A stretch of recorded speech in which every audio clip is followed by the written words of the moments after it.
Good morning. My name is Dr. Kenny Ayoade. I'm so happy to be here again.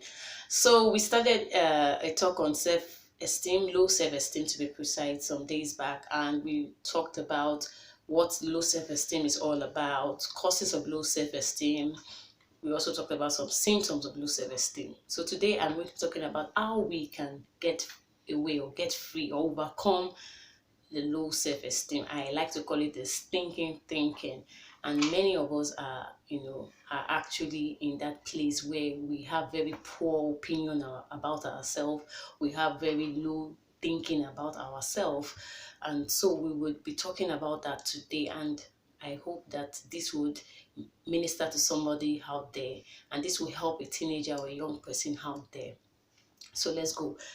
Now, we know that thinking has a lot to do with the way we perceive and what we view about ourselves. And some of the low self esteem thinking we have gotten over the years are things that have been processed and kept in our subconscious mind. Your subconscious mind, like I said, is a place, is that part of your mind that stores information. And so there are certain things that we grew up with unconsciously that have been stored there. And so having to unwire and reverse some of this negativity that our subconscious mind has over the time, over the years absorbed, will take a lot of work, diligent and deliberate intention. And one of the easiest way to do that is practicing gratitude. Oh my God, practicing gratitude. It's not as simple as it sounds, because it takes you to be very diligent and deliberate about it. You will observe that, or you will discover that when you begin to practice gratitude, you see that you begin to have a better feeling about yourself, because it opens your eyes to see what you have and see what you have achieved. Many times, because we are so much caught up with what we have not gotten yet, our eyes is so focused on the future that we forget the present. And it happens to everyone, both young and old alike. You are not happy with what you have, because you are tempted, or you are under constant pressure to compare yourself with another person, because after all, that is what your life has been all about. You've been compared with so many things, so many people as you grew up. So as you become an adult, or as you grow into an adult, it becomes part of your lifestyle, your part of your personality, to always look at other people to determine your own success, to determine how good you are doing. There's nothing wrong in emulating good virtues, seeing somebody inspiring you and being a role model, but the point where, but the time where you begin to use such people to determine if you are succeeding or not, as a yardstick to determine if you are doing something great or not, then that's where the imbalance is there, comes in. And so when you practice gratitude, it takes your eyes off whatever situation you are, and you begin to focus on the things you have. And when you focus on things you have, you kind of remind yourself that, wow, I have achieved this, I have done this, I have done this through the grace of God, of course.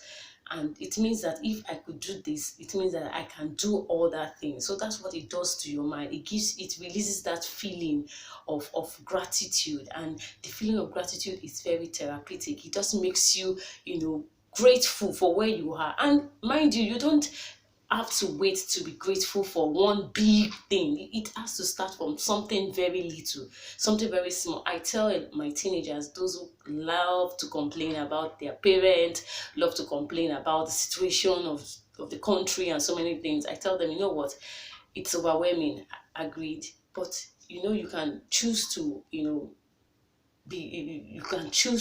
can choose to be grateful. You can choose to look at your situation from another perspective, and the best way to help you choose to look at that situation from another perspective is to look through the lens of gratitude. So begin to thank God for your parents. At least you have parents. They are not treating you nice, right? But they are there, they are alive. Okay, even if they are not alive, you have somebody in your life taking care of you. Even if you don't have anybody in your life taking care of you, you are still alive. It means that God has really helped you. You are strong enough to take care of yourself. So there's always something to thank God for. And that's a very good way to start rewiring your thinking. And so you begin to thank God for the little things. As you begin to appreciate God for those little things, you begin to appreciate yourself for the person you are becoming. It's easy to appreciate other people, but do you really appreciate yourself? Yes, there's a place of appreciating God, but do you really, after that, appreciate yourself? Encourage yourself in a way, because if you appreciate yourself, you will encourage yourself. That's what David did. The Bible says that, and David encouraged himself. So you get to a point where you now begin to not only, encourages you, you begin to appreciate yourself. Like, for example, Kendi, you're doing well, you did good today. After everything you went through today, you saw so many patients, and you went through a lot of stress to get to work. You still survived today. You survived today, Kendi. You did well. God bless you, Kendi. It's therapeutic. I know it sounds funny, but you're appreciating yourself. If you now can appreciate yourself, how much more will it be easy for you to appreciate another person around you? People who don't appreciate people around them, them don't appreciate themselves. You appreciate yourself. You appreciate your inner person. You appreciate where you are and where you are going to. It will be easy to appreciate God, who is in charge of everything. And so I want you to practice gratitude, and I want to leave us with an assignment, my teenagers, young people, anybody watching.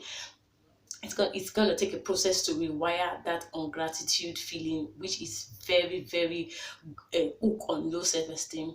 But you can actually do it if you start today. So get a journal, get a book, get a pen, and write. Have a journal and write. Make it your gratitude book and write things you are grateful for. You can choose any style you want. At the end of a day's job, you can decide to write.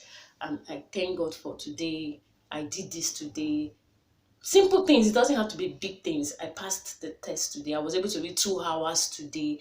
I laid my bed today. I was able to help my mom today. I was able to give that phone call today. Things that you have achieved. You write everything down every day. You write it down. You read it to yourself.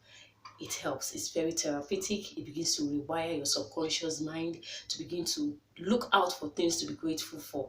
Because when you now get used to it, you begin to appreciate yourself. And today, you appreciate yourself. Today, the next day, you will want to really do things that you can sit back later and say, yes, I did this. And so I'm appreciating myself for this. So it keeps you moving, and you begin to do things that worthy of appreciation. And before you know it, it becomes a lifestyle. Okay, let me stop today. Tomorrow, I'm going to be talking about another thing we can do to help us think better and feel better. I hope this has been useful and be helpful to you. I would love you to, comment or, write us for any questions or any feedbacks from you. Let's know that, you are watching this and it's really blessing you. Teenagers out there, I want you to know that you're unstoppable. The world is waiting for you. Eyes have not seen, ears have not heard what God has in stock for you. So do not give up on yourself. Stand up and begin to challenge status quo. Begin to challenge those things around you that want to keep you low. You are unstoppable and you have all it takes to get there. I love you. I celebrate you. Jesus loves you best. Bye.